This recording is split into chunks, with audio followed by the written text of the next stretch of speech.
Hello, friends, OWS subscribers, and anyone else joining us today. I am your host, StatATL, and today I am joined with a very special guest. Many of you probably know him from the Bestball streets or around Underdog, playing a lot of different other contests. Well, without further ado, Krutches, great having you on today. Thanks for joining. Yeah, no problem. Just grinding NBA injury reports right now, waiting for my day to be ruined with some random rule out, as is tradition. So let's play the less load management sport in football. It's a little more reliable players. So Johnny Footballs, good morning. Thanks for joining us. So for those of you tuning in for the first time, typically we'll talk some playoff best ball strategy. Both myself and Krutches have had some really strong success in this format, specifically on Underdog. We'll do some live drafts. We'll take your questions, and then we'll probably just kind of just chop it up. Nice to have a guest again today. So Krutches, have you done many of the best ball drafts on Underdog this season? What's your portfolio sort of looking like? Yeah, I started playoff best ball season doing DraftKings earlier. So I did about 120 out of the main contest on DraftKings like 2+ weeks ago.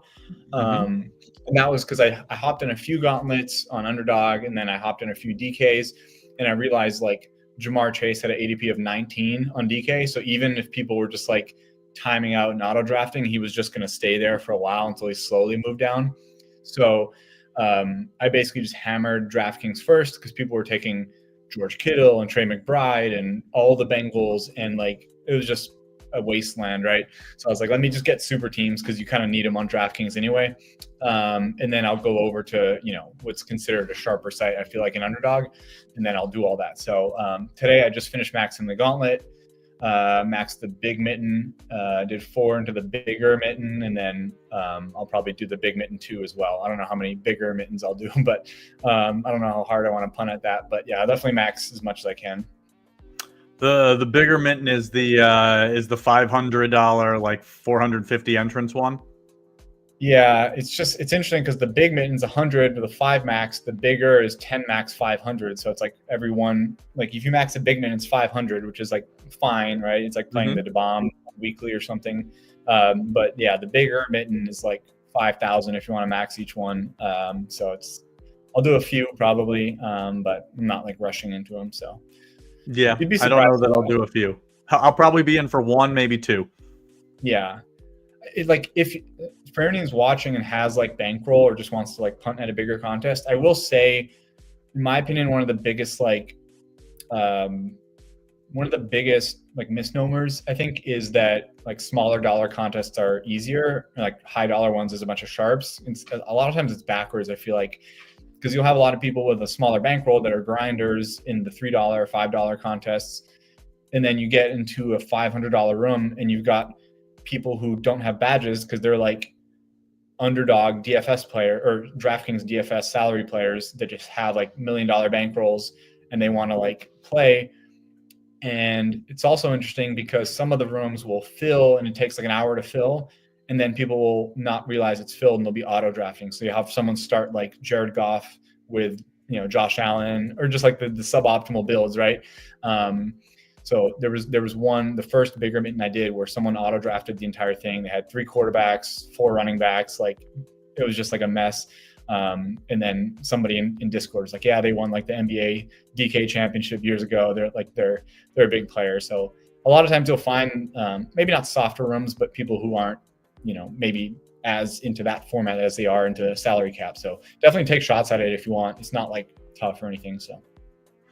Yeah, I think that's a great shout. I think why you see kind of the stronger, I'm not going to say that it's weak competition in the higher dollar, but you see a lot of people who are strong players. But to me, one of the bigger edges in this game is really just doing a lot of drafts, and kind of as you go through, even if you are an excellent drafter, there will be a bunch of drafts that you do that legitimately have no chance of winning.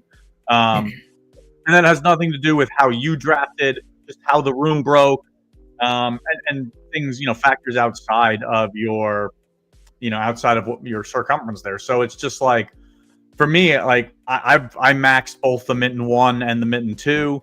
Not because I can't afford to play anything higher than that, but I really don't want to be throwing 10 into the $500 tournament. Like, I feel like it's much higher EV for me to do 300 in the $5, or, max the $3.20 max. Like, that's how I've looked at it, just because for me, it's more of a volume thing.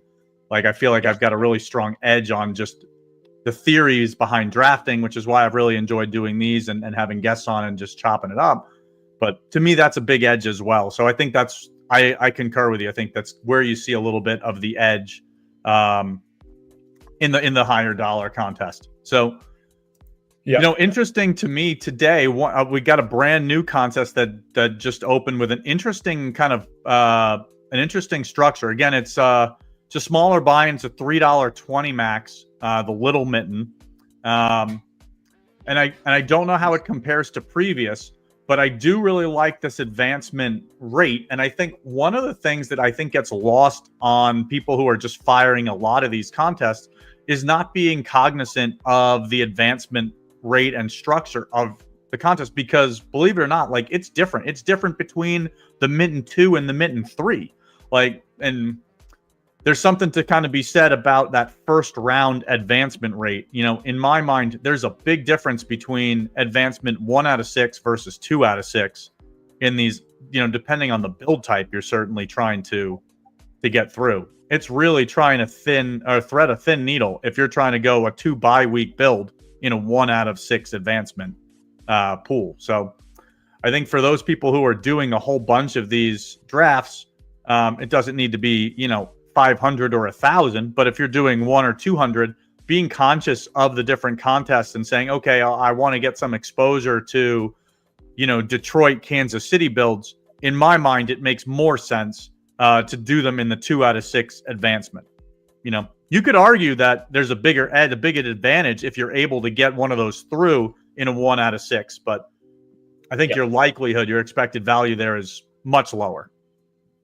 Yeah, that's right. So, like we chatted briefly on Twitter about this with one of my teams I posted. It was a pretty sick, unique team as far as ADP values on some of the one-off pieces, plus a decent Detroit KC stack.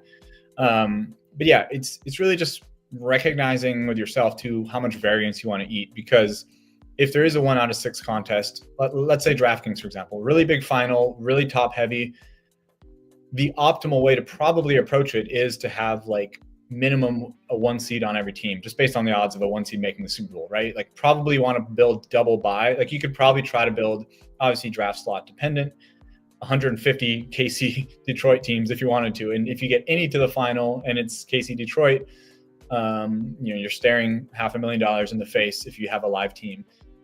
In 2 out of 6, let's say a 500 person final, you might have 50 to 100 KC Detroit teams versus a 1 out of 6 KC Detroit structure. You might have, I think the 1 year, I think Leg Up did the research where there was 5 or 8 teams that had a 5-man roster.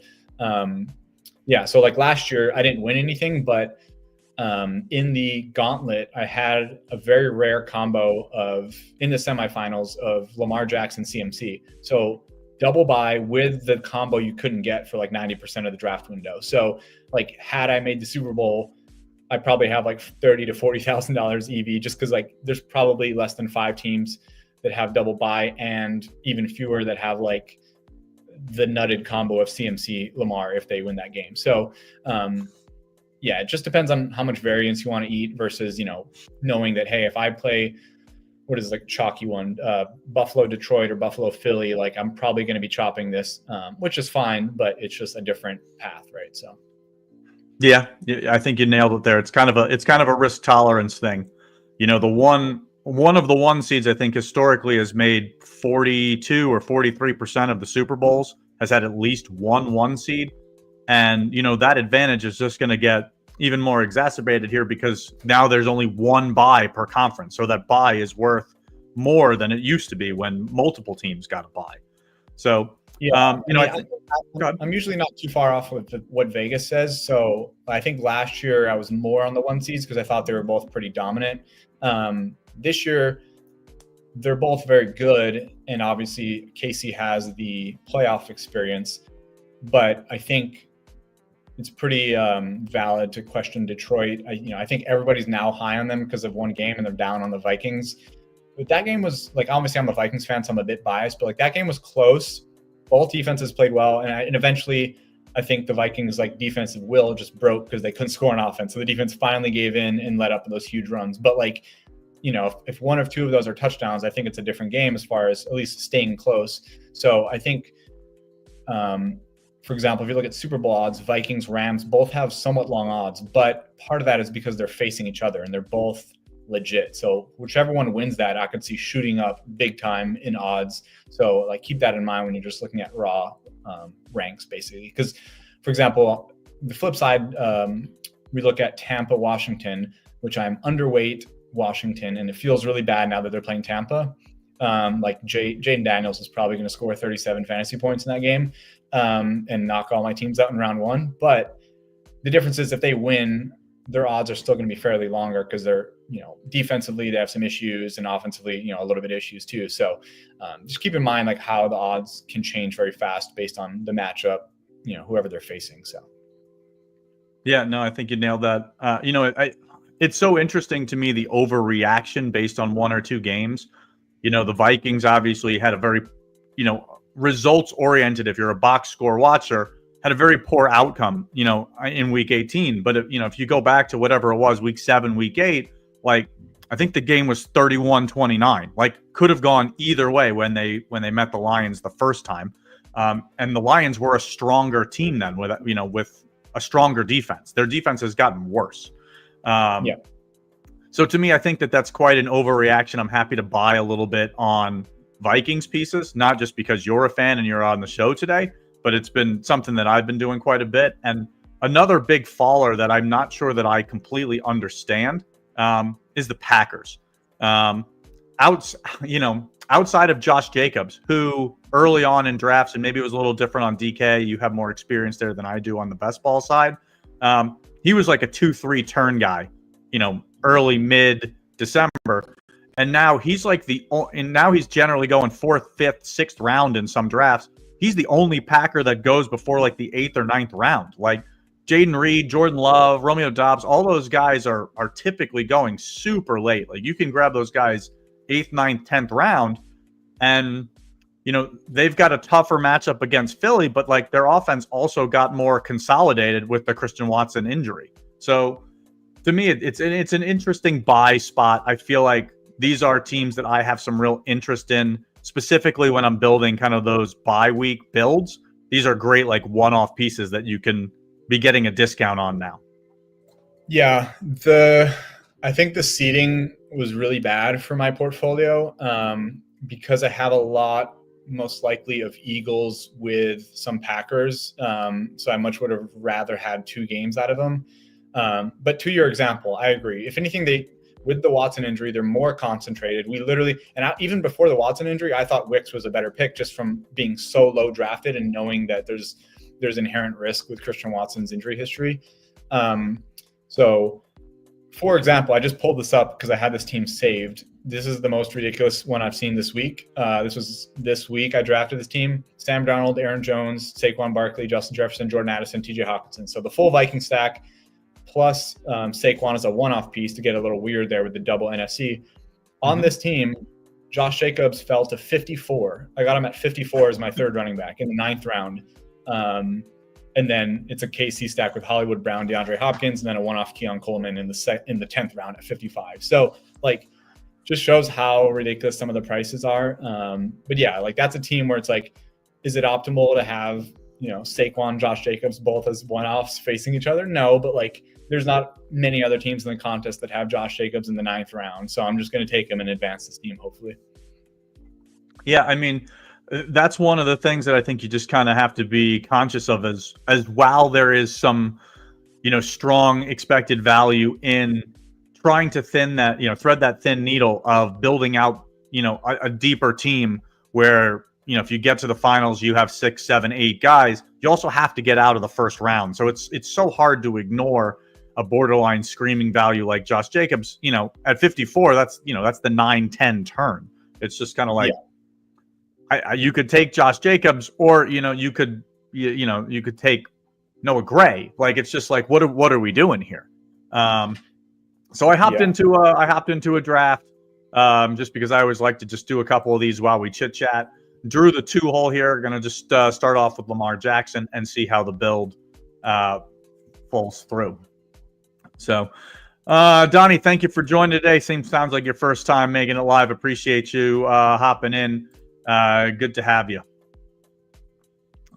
Hot Sauce says, can't believe the big fat mitten filled that quickly. Only got 4 in. Buddy, there'll be another one. That's one of the things that they dropped the second one already. There's a big and bigger mitten already out. So Hot Sauce, so you're in luck. You're in luck. Johnny, good morning. Good morning. Good to have you. Colt says, do I think Zay sits, and where would I be taking him? So I do think that Zay Flowers likely misses around. To me, I think his best value is kind of looking at it as if he's one of the basically assuming that he plays for Detroit or he plays for Kansas City. Best case, if he makes it to the Super Bowl, you're getting 3 games out of him versus 4. So to me, I'm even when I have Lamar Jackson, again, people in this draft may be listening along with me. He's not a player I'm taking at the 2-3 turn here. He's generally a guy I'm trying to go a little bit later. Maybe it's 6-7 turn. Like, I'm just not interested in him with using such high draft capital. That's my personal opinion. Where do you stand on it, Krutches? Yeah, I was going to say exactly that. So just play him like he's a bye week player. If it's a Ravens stack you're building, he's obviously good because he's going to be a Super Bowl piece. But I still think you want to obviously not pay the normal price at 16 that people were paying before, or 14 or whatever.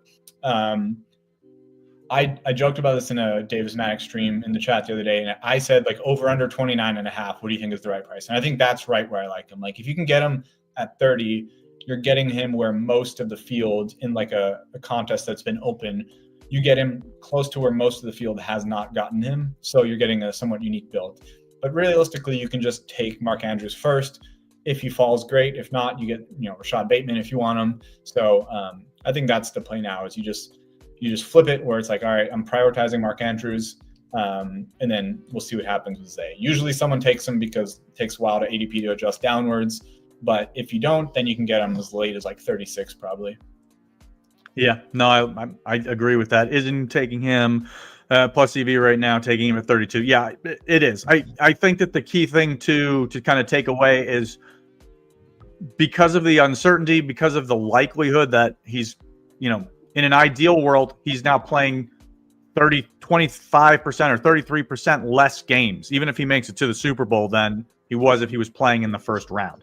So you generally want to just kind of discount that off of his ADP. You don't want to be taking him where everyone else was taking him, at the 2-3 turn, typically going between picks 10 and 15.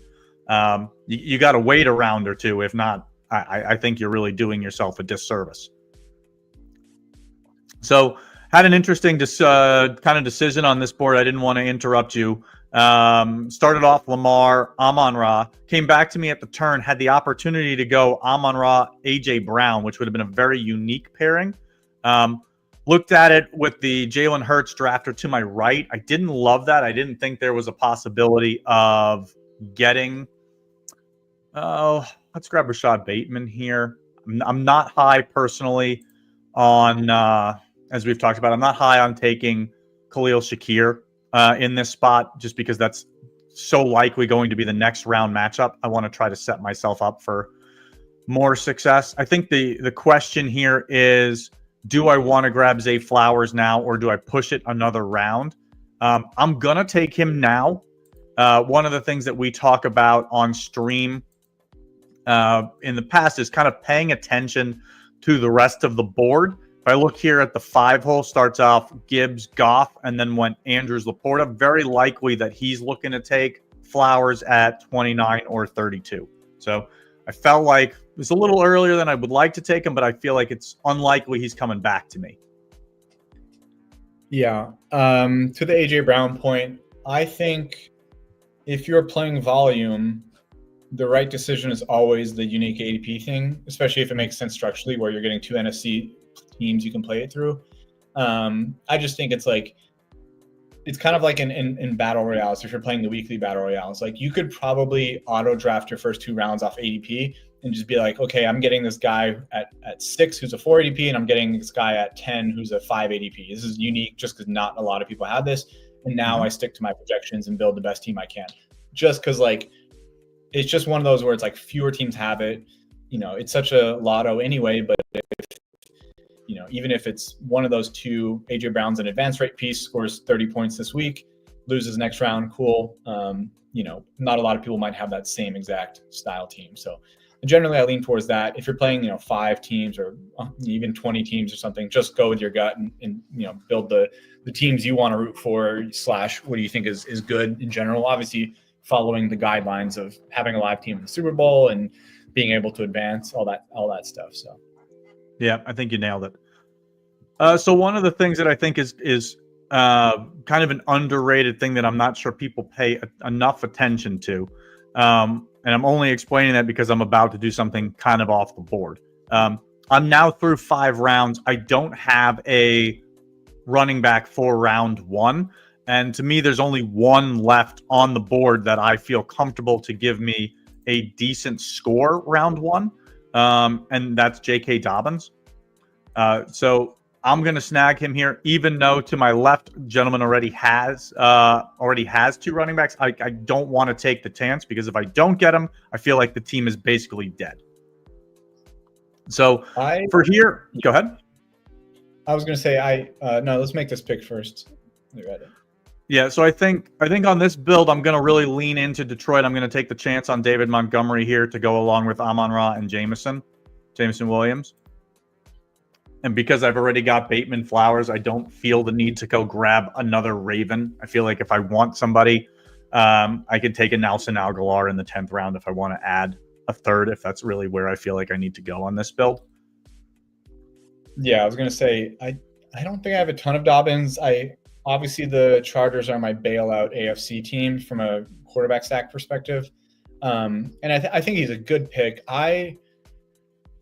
I feel like the prices are so depressed on Houston because they're just disgusting. And I totally admit that. Like, they're not fun to click, that I've started to click a lot of minis with Nico plus Mixon, just because like once you grab one, yeah, it's a one-off piece. Some people will grab it, but a lot of times you can push it to like 50 on Mixon. And he is volatile and he's facing a tougher matchup with Harbaugh defense, but they're still 3-point dogs, and basically every other AFC punt is a 9-point dog plus. So you're like, this is a very winnable game at home, as gross as this team has been. That if you stack, like a lot of times I'll do it with KC. Now that's probably not perfect because they're a 4 seed. You need probably a 6 or 7 to win, which is not going to happen most likely. But you can still get 2 advance rate games out of it, right? Or at least do just the one-off. You get 2 games from the one-off.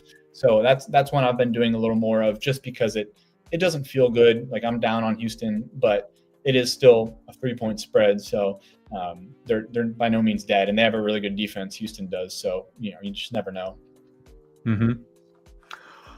Yeah, so back to me here. A little bit of a decision of which direction I want to go here. No real, I guess we could grab Kareem Hunt. I don't hate that. I would a turn won't take him, but I would definitely want Justice Hill on this team without Derrick Henry. But he's got 3 running backs. So yeah, I was thinking that he would be available at 50, but what happened at the turn is what I thought would happen between him grabbing 2 of Bills, and I wasn't going to take either of them anyway. So no love lost here. So to me, I think this is potential where I would consider 2 Packers, just to get me another. Probably not making the most sense there, though, to be honest. I think Jalen McMillan here. Yep, that's what I'm going to do, and I'm going to grab. I think you got a Q. I missed my pick. Apparently, I got Kincaid. I probably would have gone Rashad White there had we gotten McMillan in the 10th. Yeah. Let's see. I think McMillan is the play because Packers, if they win, are guaranteed to play the Lions, which you still get 2 games out of them, but it's not as perfect, And then if we have the 3-point favorite in Tampa win, and obviously McMillan's come on late as a rookie, so I think it's not just a mirage like Nick Westbrook-Akine or something. I think he's actually a very good player. Then I think we can grab him, and then we have the option for that if you want, or we can just grab like a Naughton, Sterling Shepard, or something else in the end. So, yeah. And then did you go likely on this team, or I assume he went already too? He already went. So I think at this pick, because I've got Amon-Ra and Jameson going to be on that round 1 bye, Zay Flowers likely to miss, I need a one-off wide receiver. So I don't really care who it is. It's more likely to be a Jaden Reed or a Romeo Dobbs for me. I probably need a spike week score, so I'm going to grab Jaden Reed here just because this Kincaid not grabbing McMillan on the timeout there.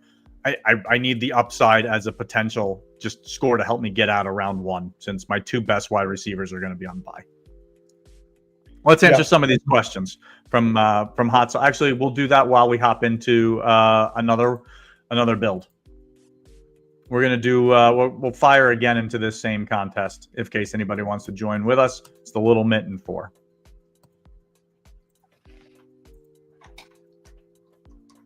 And it's 4 out of 6 filled. So thoughts on Goff? He goes anywhere from the 1-2 turn with Amon-Ra to late rounds if the draft board permits. I've never seen him go late rounds. I guess that depends on.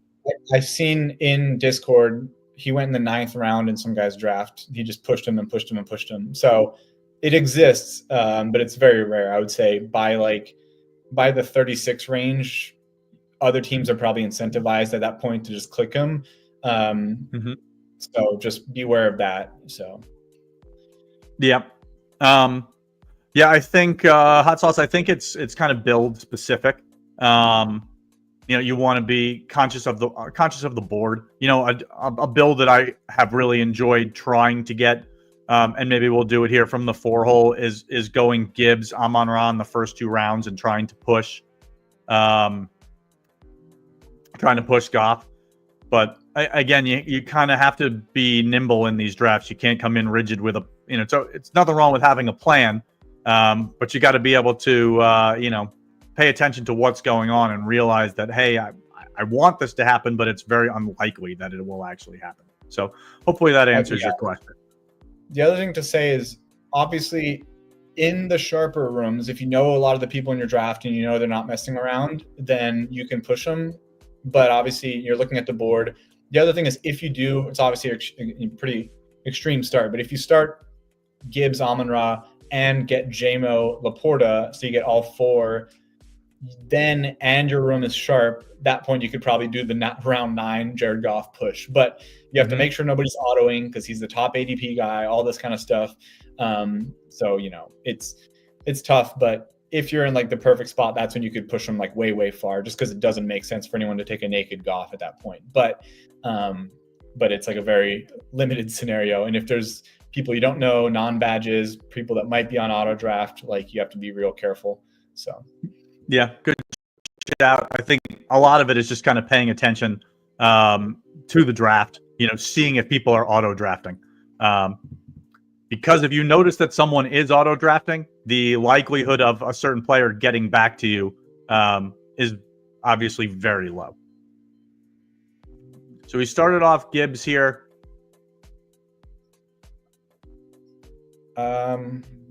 If you want to get weird, you could do the advance rate Justin Jefferson / AJ Brown, and then just get weird from there. It gives us an out, but it's up to you. Not actually what I'm going to do. I'm going to grab James Cook here. I don't have any builds like this. Say that again. Yeah. And then push Goff around. If they have quarterbacks. Yeah, I'm gonna push Goff around and see if he comes. Obviously, if someone wants to hate draft and snag him there, Jefferson obviously also gone. And then I end up obviously building a much thinner build. But as we talk about on the show every day, not every draft can be a winner. So I think if you're doing volume, you really want to push. You really want to have these more unique combinations, which, again, I probably should have done with A.J. Brown in the first build that we did on stream. But alas, it's hard to carry conversation, follow the chat, and draft and do analysis at the same time. Yeah, and like to his point, there's two guys with Detroit pieces in this room now. Obviously, this is a spot where you'd have to take Goff in the third because Derrick Henry Amon-Ra guy is just going to take him 90% of the time on that next turn. So, if he didn't have it, then it's a different story. If the AJ Brown guy here with Lamar has Amon-Ra instead of us, that's when it's like, all right, I can push him a fourth round and then see, so. Yep, nailed it. What's up, Seth? Haven't had a chance to catch episode. Okay, well, BMac, thanks for hopping in and joining us today. Do I think any of the Baltimore pieces are being undervalued with the Flowers injury? Feel like their rankings haven't moved much, specifically on drafters. UD isn't legal in my state. I can't really speak to drafters. I haven't done much drafting on it. I guess for those of you who know me from 1 week season, I did the regular season Bestball content for 1 week season with Mike Johnson. So have some good familiarity with the contest itself being cumulative scoring, but I can't speak to the ADP differences. I haven't seen much of a shift on Underdog for it. But again, I think it most likely only affects one game. I think we're likely expecting Flowers to miss the first round and be back for the second round, likely against Buffalo. So I don't know that I would personally really bump up too many of the ancillary pieces for Baltimore. I think probably the biggest benefactor is probably Derrick Henry. Like they'll probably just lean on him more. Yeah, I think I have not done a single drafters draft, but I've listened to one podcast, so I know the format. And my inclination would be that he's probably much more of a fade there, missing the round. From what I understand, you don't necessarily need to have a full Super Bowl team, because if you could have 5 out of 6 or whatever over there in the Super Bowl, you'll score enough points. But you need the scoring in round 1 oftentimes, especially if you want to pick that high. So I would probably be leaning to, I know there's a tight end position, so you could grab Andrews, you could grab Likely on that team. Both of those are going to be playing in round 1, and if they make a deep run, they'll probably be catching touchdowns or some volume at least. So I would say my gut would be to push them pretty far if you're doing Baltimore stuff on a cumulative scoring format. So yeah, I don't disagree with that at all. So came back to me. Laporta got taken by the 6. I never quite understand. I think this is very common. You see something like this with like the 6 hole where he doesn't get his Detroit build that I guess he was hoping for, which clearly, in my opinion, is a mistake based on just paying attention to the board. Like, where else was I going to go with Jahmyr Gibbs? But then to not pivot and take Aaron Jones, Jordan Addison, Puka Nacua, Kyron, like to not set yourself up with some type of potential build. Like he's got, I guess he could still try to go Minnesota here, but he doesn't have Jefferson. He doesn't have Aaron Jones. Like it's just not going to be a very strong build. Not that mine is great. Like I don't have a Detroit pass catcher. Let's see. I mean, you would ruin it for him, but if you want an advanced rate piece, you go Ladd here for your AFC piece, or Nico, either one. Ladd's definitely better. You can get him just because I think there is more win equity there. But it's up to you. But I was going to actually say, before he rose in price, a lot of times what I would do if I started, let's say I did a weird start where I started Derrick Henry, Saquon or something, and then all the quarterbacks went. Then I would sometimes just grab like Justin Jefferson and Jordan Addison, knowing that this is actually going to be a Charger stack. So, and that at that point, Ladd was going in the 40, 50 range. So like, then I could just push it all the way to the next turn and say, okay, now I'm just going to grab, as soon as you get Dobbins and Ladd, nobody's going to touch, Herbert, QJ. So that's usually what I would do. But yeah, there's just no world where Darnold is optimal or the Vikings are optimal without Justin Jefferson, in my opinion. So it's kind of a tough build to execute once you skip that part. Yeah, I think in full disclosure, like this build that I've got going right now is real thin, built around Detroit with Gibbs and Goff with no Amon-Ra or Jameson or Sam Laporta. I'm not sure I see a world where that is the optimal build. I'm going to grab J.K. Dobbins here, just kind of build out a little bit of Chargers. Need at least Go ahead. I think as a rule of thumb, once you know that your bye week team that you started is now an advance rate piece, you have to stop at 1. If you take 2 advance rate pieces that are buys, you're probably torching 80% of your equity, because you're playing obviously if you went Amon-Ra, Laporta, and then went like Nico Collins and Mixon here to stack CJ Stroud, that's totally different. I think that's fine, because now you're building a rare Super Bowl, but it is, possible where it's like, okay, I've got the Houston Nuts with 2 really good Detroit pieces. But as soon as you go Amon-Ra plus Laporta, just because you're stubborn at that point, and then you're like, now I'm going to stack the NFC, you just torch so much equity, because your top 2 or your top 3 picks are now advanced rate pieces, and those are scoring 0 in round 1. So it's like, yeah. Yeah, we are aligned here. Have you gone? For me, go ahead. Have you gone Buffalo here? I'm Keon. If he's here, he went. No, already. Keon's gone. I'm considering Amari Cooper, but I think he's likely to miss the first game. So I'm actually going to go Terry McLaurin if it lets me without me timing out. Just because, again, I don't think that this is a build that has a real shot at a win, and I would rather look at this as a potential to get out of a round. Happy to grab Amari Cooper at the next turn, at least keep this live, because I don't know that it would come back to me with the Josh Allen build. Like, I don't know that he would pass on Amari Cooper in the 9th round. That just doesn't feel like a plus EV play for him. Yeah, I would definitely grab him here. I've been doing, the whole time I did Allen stuff, it was always pushing like Shakir, when he was like the turn, I would try to push him to 25. Mm-hmm. Didn't really make sense. It's pretty flat offense in general. So, and I always had Keon there goes a one-off Buffalo piece. Yep, it happens. So we have 2 Buffalo, or we have 1, 2 Detroit. So we're gonna need some Super Bowl piece, but yeah, could be Quentin Johnson there at the end. Yeah, obviously at some point we can try to get Tim Patrick just to have a Super Bowl, but then otherwise obviously you're not going to be shipping it solo at this point. So no, to me this is a dead build. Yeah. The other thing too is in the format where it's whatever 2 of 6, 1 of 6, whatever. When it gets to like the 1 of 10 next 2 rounds, like in the main gauntlet, at that point I do think so much of your equity is in the later rounds, passing those, that you want to really be careful with what matchups round 1 you're doing that doesn't make sense. In something like this, whatever works here just to get through. But I think in a format like this, even if you look at, if this was a live team, we had Detroit, Buffalo, right? Like we did the Tampa, Washington thing, but when you first went Terry, we have Jahmyr Gibbs, sure. We have Puka Nacua, sure. And Terry, that's fine, because they're still getting 2 games out of them, possibly, because they're not playing round 1. I think that's bad, generally speaking. And if there's a game that just shoots out with everyone in round 1 scoring, which probably would be Washington, Tampa, then so be it. In a format that's 1 of 10, 1 of 10, I probably want all 10 possible to be live in round 2.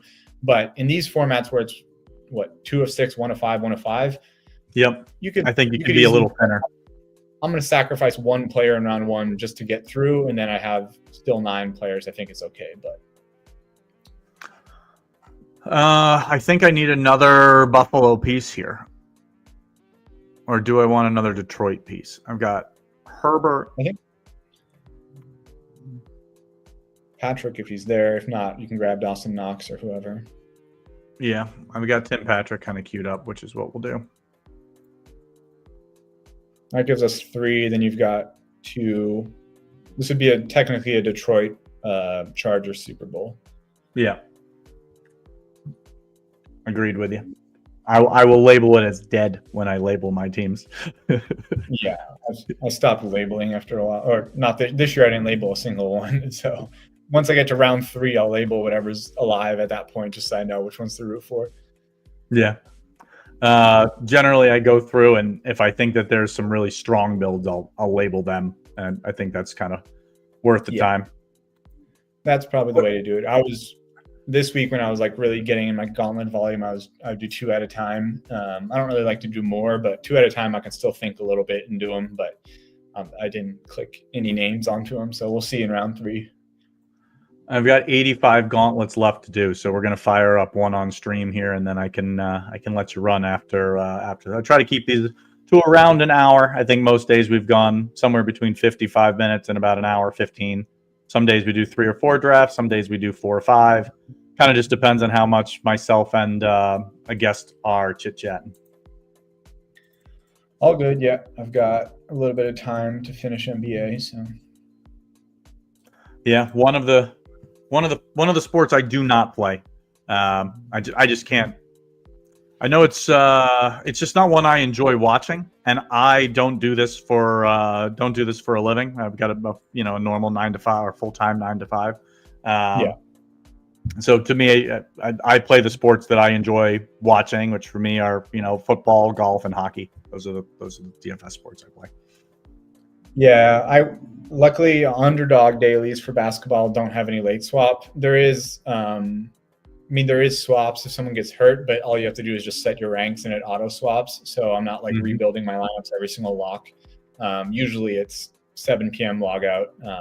And so I work a day job, but most of it I can do fairly easily in less than a couple hours. And then rest of the night, I messed with salary cap, but if I wasn't going to be massively profitable, the life EV of sitting at a computer until 10:30 tip is not worth it. So. I love that shout. You got to have a life too. Yeah. Have you done much? Sorry, if it goes 1, 2, 3 quarterback, have you been doing any first round Mahomes from the 4 and then just getting like AJ Brown in the second or whatever? I've done some of that. I think I like it when it goes like this. I don't. I either roll the dice with taking Saquon first and potentially hoping for Mahomes. I think the safer play is taking Mahomes first because you just have so many more outs with NFC pieces. I could eat basically Gibbs, Barkley, St. Brown, Amon-Ra St. Brown, AJ Brown, Justin Jefferson. All of those are okay to kind of build out from. Where if you kind of go the other way with Barkley and Mahomes gets snagged, you're kind of screwed a little bit. Yeah, I agree. I think going into this week with my last like 30 or 50, I noticed I was at like 10 or 11% Mahomes, and I'm like, I do think they're just going to win the Super Bowl again. They're just like a team of destiny. So I started doing a lot more first round Mahomes, even though I have a lot of second and third round Mahomes from before. I was like, this is at least going to be different. And then, if you take them at 4, you're always going to get at least one decent piece. Because even if it goes like Saquon, Henry, Detroit, and Amon-Ra, like both of the Detroit guys, you'll still get Justin Jefferson, like worst case scenario. So, right. Or Devonta Smith if you want to do that. So, yeah, I've started to do a lot more. I think I got up to like 16%, so I'm even on him as well. So, yeah. Anthony here in the chat said disclosure. He was number 3. Anthony, I think in this the way the board ran out, I think for me your pick is AJ Brown every time. I don't know that I would take anyone in that spot other than AJ Brown. Once Barkley's off the board, I don't think that you can assume that the 1-2 turns are going to pass on Devonta Smith and AJ Brown twice. I think that's not the way that I would go with James Cook.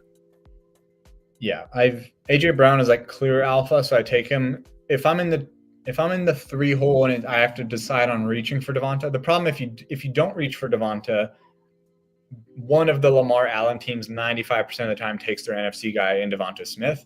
So that's the tough part. So a lot of times I do just reach and take the worst version of Philly.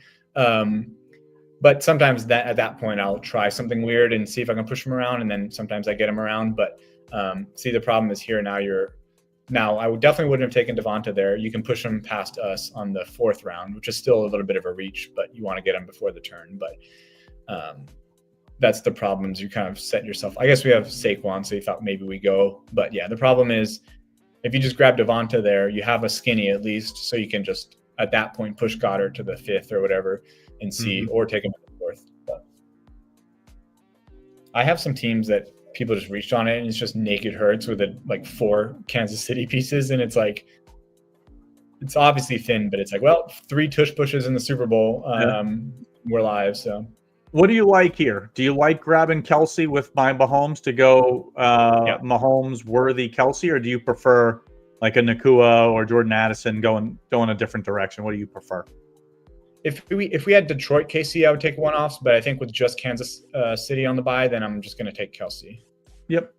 I've just done 400 or 500 of these myself, so I figured nice that, I know what I'm going to do if I'm by myself. So I always kind of put a little bit more pressure on you as the co-host to kind of, give a little direction, because I know what I would do on my own. So. Yeah, and there's rare times where you can not take him there and he falls close to 30. I will say most of the time I realized the ADP has gotten pretty flat on both of them. But I noticed just because of Kelsey's name value, I would just start taking Kelsey first, and Worthy would fall more than Kelsey would. So I started doing Kelsey first when I know I wanted both. But we got him either way here. But yeah, I still think that the two alphas, for the most part, I think Hollywood has a chance to get some targets for sure. But I think when you're on the Detroit, Kansas City, like you need to get some premium one-offs. So that's when you're like, well, I'll just take Hopkins at 50 if he falls or whatever. If not, I'll take the Juju, the Justin Watson piece and have 5 live with just give me 1 fantasy point in the Super Bowl and you're scoring. So, yep. So I think this is basically built through Kansas City. I've got Barkley. I may go Addison here. Give myself another, could consider Laporta. And then grab Montgomery on the other turn. What do you like here? Addison or Laporta? What about Terry McLaurin? And then we plan to take Jaden Daniels as our bye quarterback.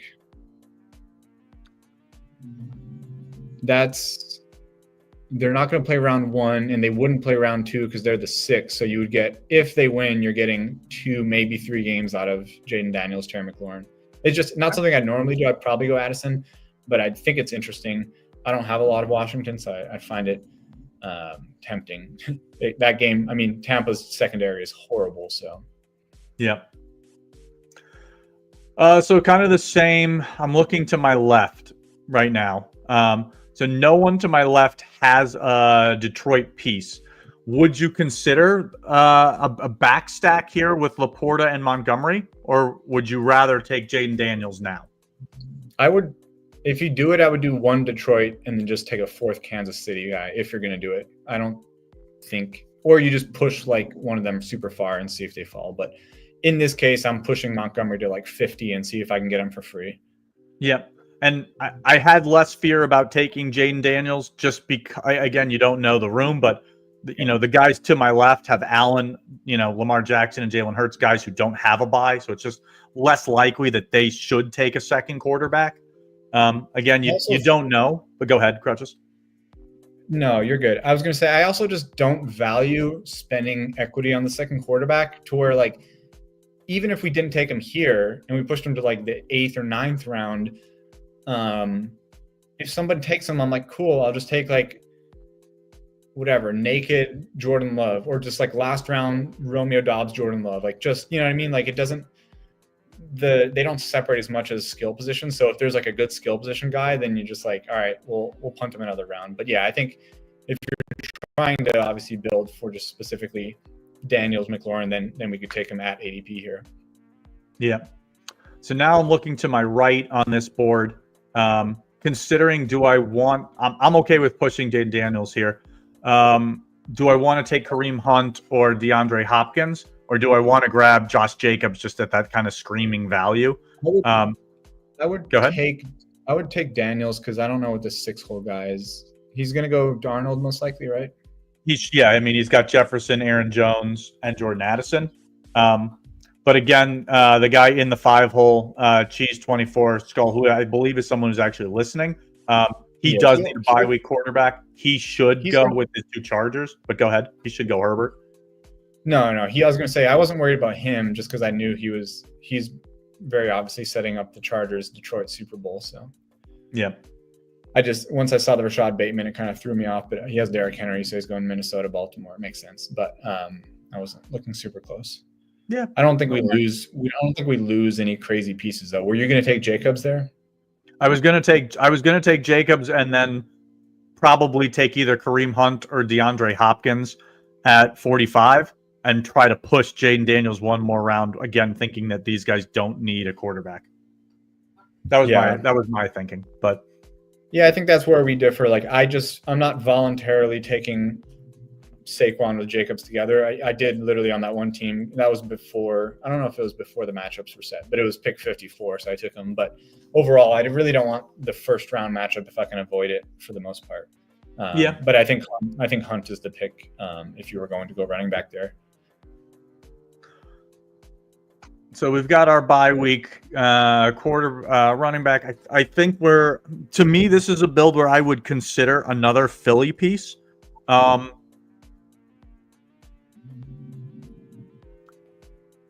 Or do you like it as just a skinny with just Barkley? Or do you think that that's kind of too thin?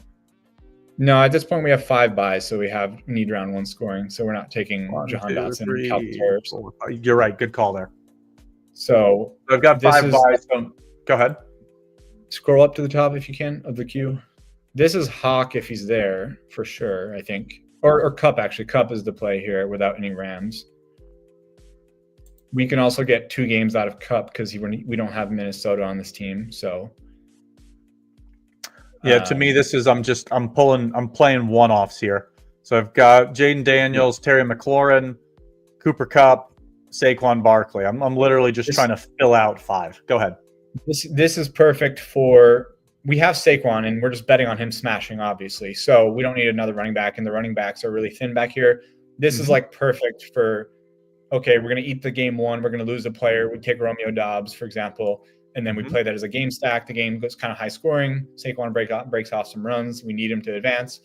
And then, trailing script, whatever, Romeo Doubs, 8, 9, 10 targets, gets there, that kind of play. Mm-hmm. Yep, we're aligned on that thinking. Obviously, QJ, whatever one-off you want, but I think this is where it's like, okay, Dobbs pretty clearly here without – I think that I don't know that there is another pick at this spot based on what's on the board. Yeah. Like I do think if we wanted a sleeper running back and we needed a running back specifically, even before their ADP flipped, I liked Jaylen Warren in that game script more than Najee. So with this increased usage, I think, definitely on DraftKings full PPR, I think Jaylen Warren is a really good 12th, 11th round click. Because he's probably going to get double-digit points at least. So it's kind of giving you a floor. If he scores a touchdown, he can get up to 20. But I think I like him. But, yeah, the running backs are much weaker back here than the quarterbacks or than the wide receivers. Yeah, 100% aligned with you. Well, Krutches, I know that you've got some NBA stuff you're trying to clean up here before lock. I typically try to get you out of here in under an hour. We are about 55 minutes in. So appreciate you hopping on. Great chatting with you. And as always, kind of best of luck in the best ball streets. Unless we're in the same pod, then I hope lots of injuries for your players in that particular pod. But hey, I'm with you. There's way too much good luck going around in fantasy. We're playing each other. If we're not going against each other, we can root. But it's ultimately once we face each other, it's worst of luck to the other player. So. Yeah, do you want to give a shout out of where any of the listeners, we've got a little over 300 watching live. You want to give a shout out of where they can find you on the socials or anything?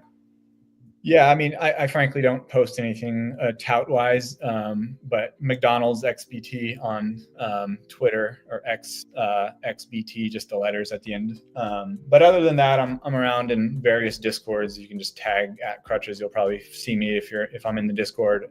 If you have questions or whatever, I like I said, most of my volume is NBA and NFL dailies on Underdog, and then I'll max all the best ball stuff, depending on my time. So. Awesome. Well, thanks for hopping in with me. And for those of y'all in, watching live with us, couple of shouts, please like and subscribe to the video and to the channel. I've got some content, both written and a video on playoff best ball strategy. It's down here in the description. Feel free to check it out at your leisure. And thanks for tuning in. We will see you guys tomorrow. I am live every day at 5 until Saturday. 1 week season.